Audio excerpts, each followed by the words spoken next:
Morning, guys. It's Kelly Snow. I just wanted to share with you what I am up to today. And I'm going crazy is what's going on here.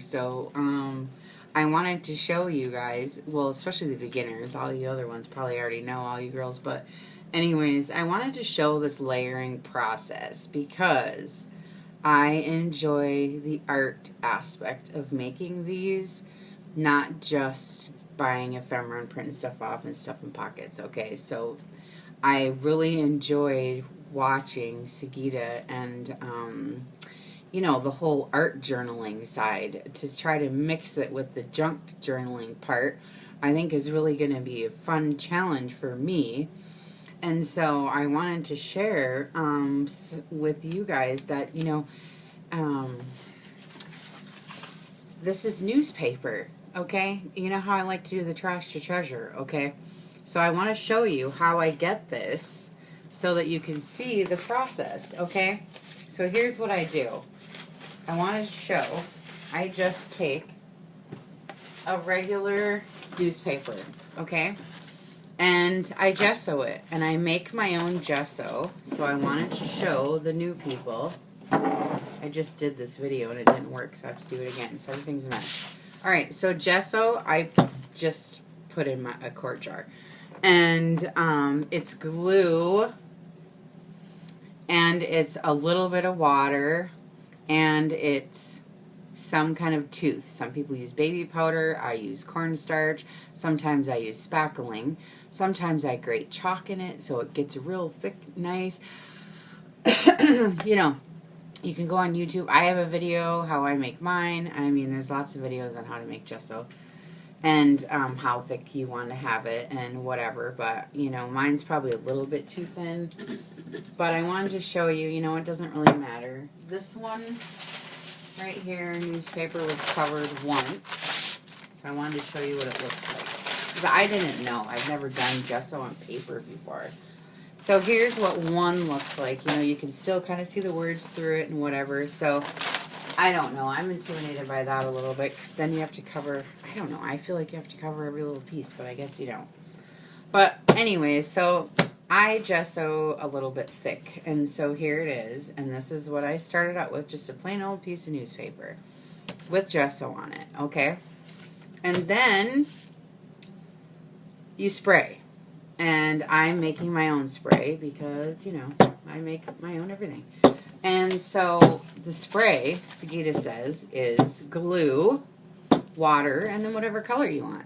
And then I like to mute my colors, so as you can see, well, I don't know if you can see real good, but they're all kind of muted. I put a drop or two of black so that it's not so friggin' bright, okay?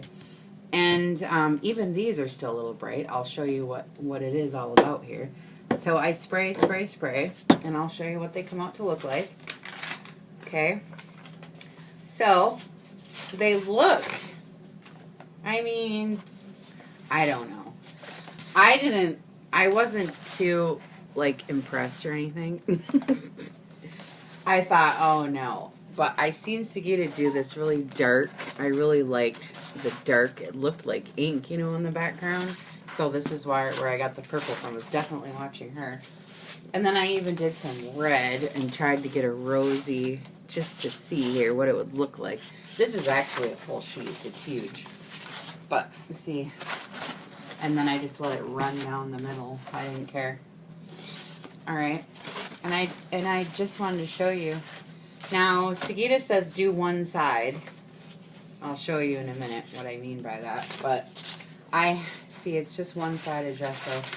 This is the green. Sometimes I do it solid, just one color. And then sometimes I mix it up and put, two colors or whatever.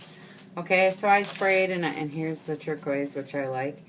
But I thought, oh boy, this looks juvenile. I don't know if I'm going to like this. I don't know what this is about, and oh my god. And so I get Sagita on the messenger,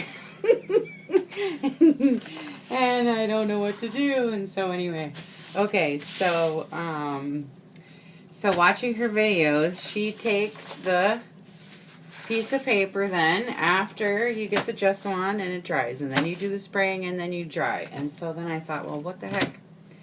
Well, now I got to figure out the size I'm going to fold it in. So I didn't know what to do. So I finally figured out, because I hadn't decided what I was going to make the cover out of yet.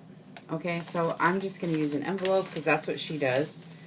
And it just seems like a lot of people do that. So I'm measuring and I'm trying to figure out. And so what I decided is I'm going to fold mine the long way. Because what happens then, say this is your journal, and then the page gets stuck in here. See? So then I have 1, 2, and then I have some left at the bottom. So I thought, okay, that's going to be good. So then what you do is you take this and you sew all the way around, and then you can sew, you know, your pages out, and then you get 2 sides. So you're actually getting 2 sides. So that's how I got my little flip here. See?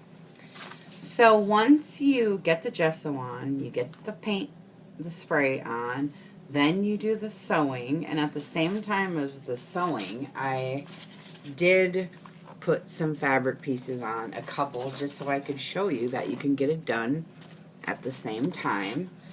And then, so here it looks like just with the sewing and the paint. See, and I screwed around like Sagita does with all the different stitches, and and then here's some with the paint and the fabric, see? And then even this, it's messed up, but I'm still using it. It's going to look really good. Okay, so once you get the paint on, okay, first the gesso, and then the paint, and the sewing, and then we do the stamping, okay? So I did a letter B, and I did some honeycomb on this one, and this one I did a dial to a telephone. Okay, and then this side, I didn't do any. I just didn't do any on that one yet. And then after that, then I did the decoupaging of these roses on here. So Stacy Crease sent me Happy Mail, and this is one of your napkins, Stacy. So I'm using it already. So you know, you just rip a piece off. I just ripped a piece off. And I stuck it on, like I stuck it on right here, because I didn't like what happened with my ink, so I tried to cover it up. And my ink, I'm not the greatest stamper, because I don't know how to do it that great yet. But I kind of go heavy-handed, and so, you know, you can cover it up with some of your napkins. So I tried to cover it up here, you know, and then you build it up, and you build it up, and you build it up. And so, you know, you get these layering effect. So the next layer then would be, to me now, I want to put glitter on these flowers or glossy accents or something. So what I did was, I heard somebody saying glitter spray, glitter spray. Well, I don't have any glitter spray, but I can make some. And so I got digging, and I have this diamond dust that's too fat, but ooh, that's cool. But here's the ticket right here. It's this white iridescent, extra fine. It's actually for nails, because I do nail art, you know. And it's so fine. It's like, I don't even know, it's powder. So anyway, I just put some in some glue, and I dab it on my finger, and I just rub it on, you know, and I don't worry about it. Or I also tried it with water, so I could spray it, and it does go through the spray bottle. But I didn't put enough in. I don't think. But I did spray this with it. So it does stay on. It's not falling off. I can rub it and everything, and it's not coming off with the water. I did glue, water, and I dumped, you know, a couple little, I don't know, maybe a 1/4 teaspoon of glitter in there just to see what it would do. And it does stick. And it doesn't clog my sprayer up either. So you can do the glitter, and you can do the glossy accents, and then you can add more fabric, and you can do what you want to do. Or you can just... Now I could lightly gesso again over this whole thing so that it can be written on. And you don't need pockets and tags and all this junk, you know, or whatever. And you can, we could sew tabs on here. We could do a lot of stuff with this, and this is going to be super cute. It's for my mom. So I just wanted to show you, you know, the layering, and not to be intimidated by these sprays, because, you know, it does look a little horrible when you... But you have to think of the end result, okay? The end result is, this is really cool. So now, I'm just going to cut this. See? Look here. Here it is.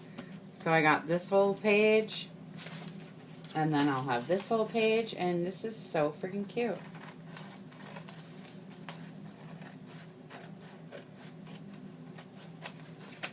There you go, look at that. Ain't that cute? Super. Alright, but the only thing is I probably, I'm not sure how Sagita does it, because now that I cut it, I'm not going to be able to, I would have to use a ring binder for this one probably, because I think the whole idea, I'm not quite sure, but I think the whole idea of putting this in the journal like this was so that I could get the sewing and the signatures through right here. But me being so new, I might have screwed up just now cutting it, but I'm not sure. So I gessoed both sides of a different piece to try it out, because I probably should have sewed that in. So now that I have this, now I'm going to have to probably use a 3-ring, and I won't be able to use this. Because the only way I could use it now is to fold it this way. See, and make a smaller journal. That way when I put it in, then it would open up like this. You see? So I might have just screwed up. But even that looks really cute. You know, that is really cute actually. But, so now I'm kind of bummed that I cut it. But we'll see how it all works out. But this would be cute. Look, I got a couple of pages already. I don't know how this... I've never done signatures before, so I'm trying this whole process out. And you see, I just screwed it up. So we'll try to figure this out together here. And see if I can ever get my mom's journal started. I thought maybe this was a good start, but now I cut it, so... So we'll have to wait and see, unless I sew these together. I could sew them together, and then the string would still go through the signatures. How about that? Did I just solve my own problem? I might have. Alright. Thanks, you guys. Bye.